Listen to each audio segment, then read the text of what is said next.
Alright guys, so I'm going to show you how to get Genmoji for your iPhone. These are basically custom emojis.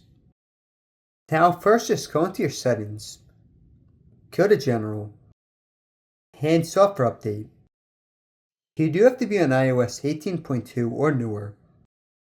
Then go back to your main settings page. Go down to Apple Intelligence and Siri. Just make sure Apple Intelligence is turned on. So you are going to need to have the iPhone 15 Pro or the iPhone 16 series. Now you're next going to bring up your keyboard. Go press the emoji icon. Now to the right of describe an emoji you should see this icon.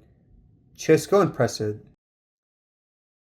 Then it's going to ask you about image creation, press setup.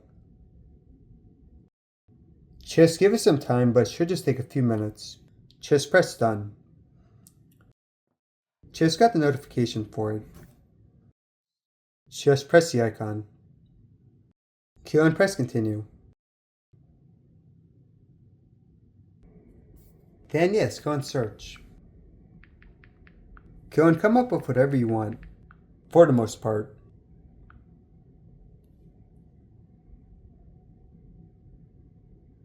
Alright guys, thanks for watching and tell me what you come up with.